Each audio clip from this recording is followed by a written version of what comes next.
Defending the weak from powerful agents of evil demands a champion who has achieved the peak of human capability, all in the name of justice, and sometimes vengeance.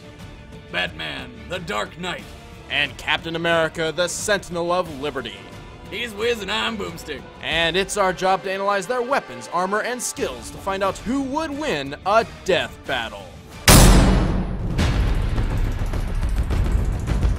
Throughout the underworld of Gotham City, one name strikes fear into the cold, black hearts of even the most hardened criminals: the Batman. But becoming a 6-foot flying rat of vengeance comes at a cost. For 8-year-old Bruce Wayne, it was helplessly watching as his parents were gunned down in front of him on the way back from the theater. That poor kid, that opera really must have scarred him. Bruce's genius-level intellect and physical prowess allowed him to pick up a vast array of skills on his global journey to become the Dark Knight. He became an expert in the art of disguise and a master of every fighting style known to man.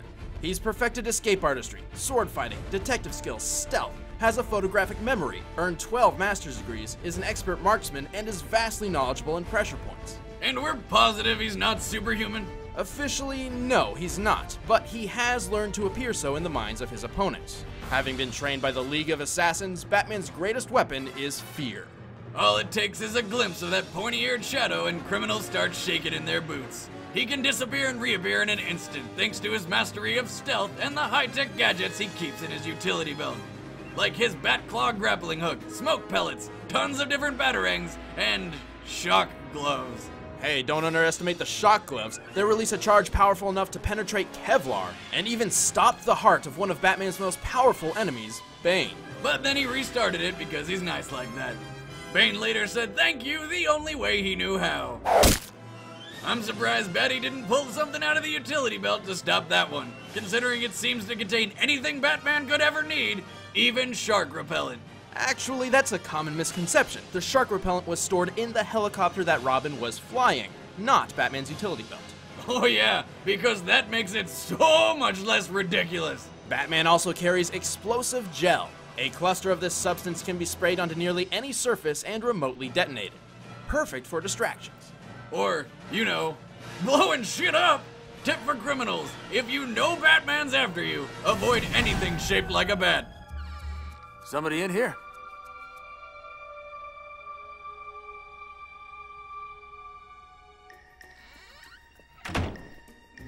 Something wrong?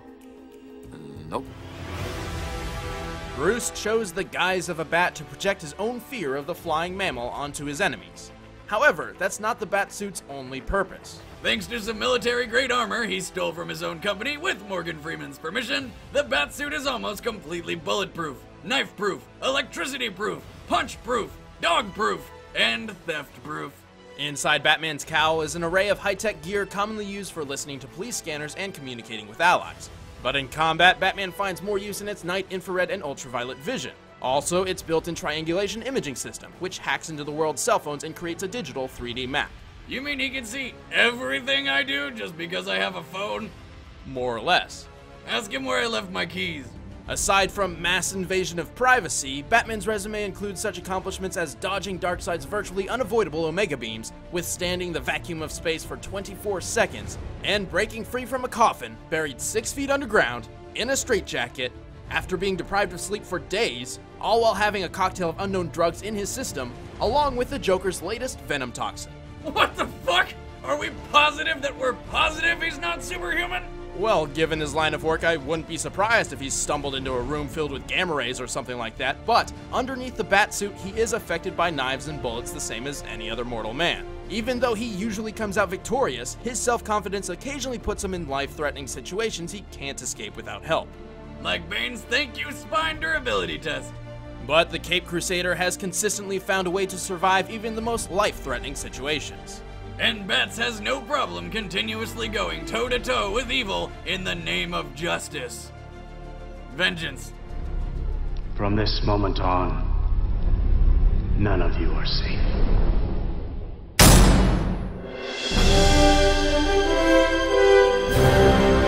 Born to poor Irish Irish immigrants in Manhattan on July 4th, 1920, Stephen Rogers grew up with little money, few friends, And even fewer muscles? Good God, is that Steve Rogers or Jack Skellington? Somebody get that kid a sandwich. but his sheer willpower, selflessness, and desire for justice stood out. As those around him left to serve in the Second World War, Rogers was desperate to fight for his country. But due to his lacking physique and health problems, he was turned away from every single military organization, multiple times. Meanwhile, Hitler was creating a new group of super Nazis with lasers called Hydra. Desperate to combat this new threat, Uncle Sam began the top-secret Project Rebirth. It looked like Rogers would finally get his chance to be the hero after all, provided he survived an untested, unstable, unprecedented experiment. After an injection of some mystery juice and tanning in some Vita rays, Rogers lived! And as a plus became a Nazi annihilating, terrorist thrashing symbol of freedom, Captain America! America!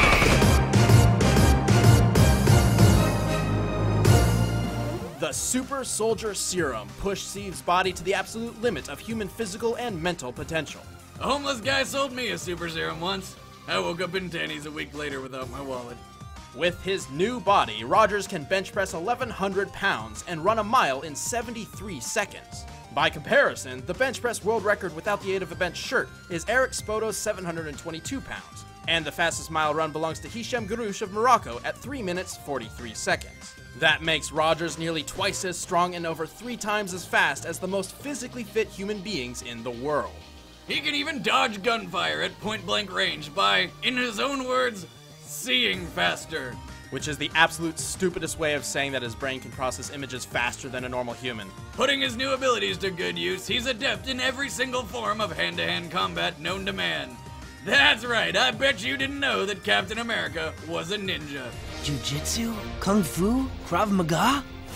All of the above. Despite his incredible physical potential, the military initially decided Super Steve was best suited as the US Army poster boy. That suit looks like it was ripped from a patriotic circus.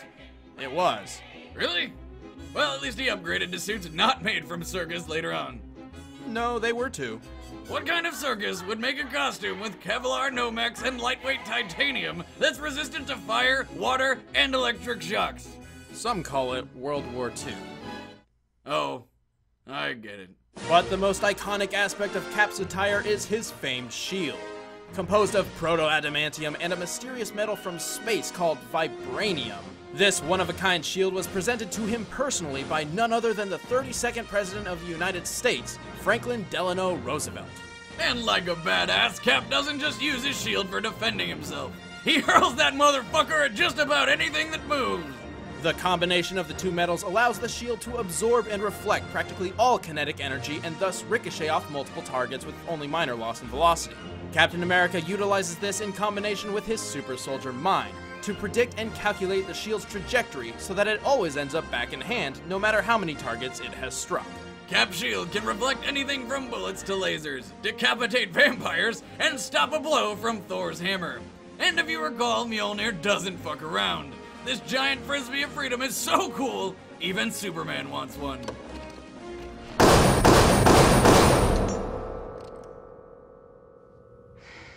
Yes, I think it works. But it's not unstoppable. It's been damaged and even destroyed its fair share of times over the years, but only by cosmic or reality warping powers. Luckily, Mr. America doesn't rely only on his shield. He's boxed Thor to a standstill, was deemed worthy to wield Mjolnir, and has even managed to incapacitate the Hulk with his knowledge of pressure points. Wait, go back to that second one. Did this guy just kick the Hulk in the dick? You've got to be a real man to give the Green Goliath a nut check. I mean, that's the fastest way to piss off a dude, and who don't we like when they're angry? Balls of steel right there. Great big, eagle-shaped freedom balls of steel. And to top everything off, not many superheroes can claim to have defeated the fearsome foursome of crack, weed, ice, and Miss Fix, the literal personifications of actual street drugs. So you're telling me he's preaching an anti-drug message, knowing that drugs are the entire reason he became awesome? I guess we can add hypocrite to his list of aliases. Despite being a physically perfect human, Captain America more or less has the same weaknesses as any other man. His patriotic uniform can only protect him so much from stabbing weapons. And sniper bullets. God knows he gets killed pretty good by those. Ah! Weapons! My only weakness! How did you... No. Even in the face of death, Captain America always stands for what the United States needs. And sometimes that's serving Hitler an American-sized knuckle sandwich. Who are you supposed to be? Captain America. All right, the combatants are set. Let's end this debate once and for all. It's time for a death battle!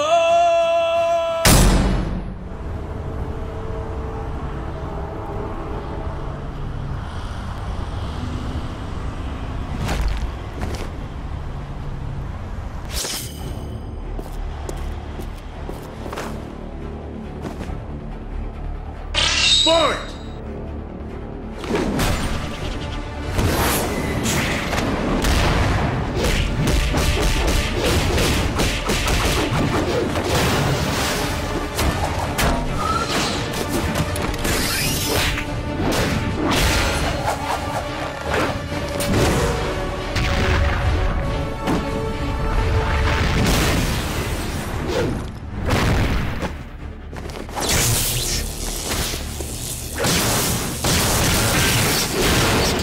Let's finish this!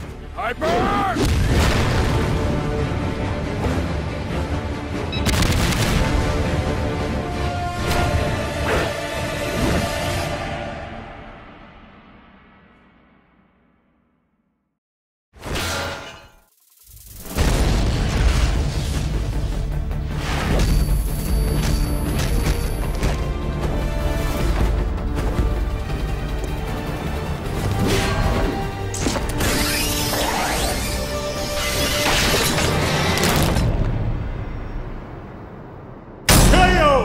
I pledge allegiance to the Cap, hanging miserably from the light post.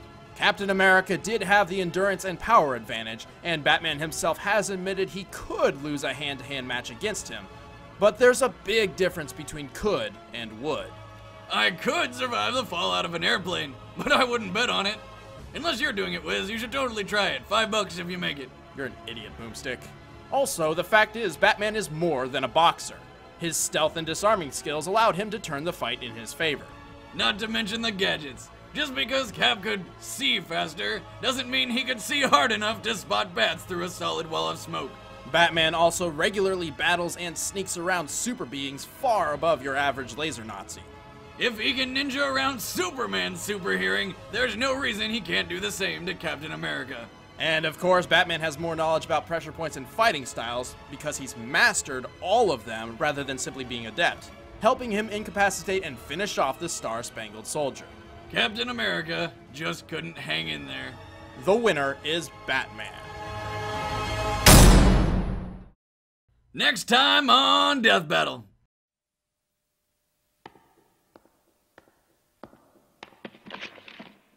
I have a guide here that will show you how to live from now on.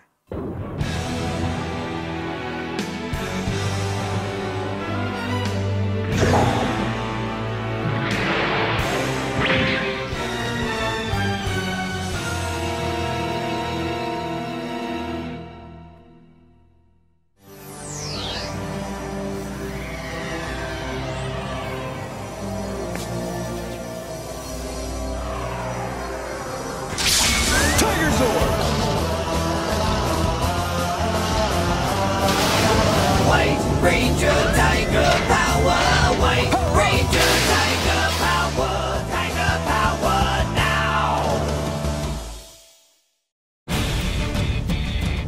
Got an idea for a death battle? Let us know in the comments below. Like, subscribe, follow, and click the shiny pictures to keep watching more people kill each other for your amusement. Thanks for watching! That was your line, my bad, Wiz. Stealing my lines. You're an idiot. Just like I steal the show. Haha! Subscribe because I'm better than Wizard!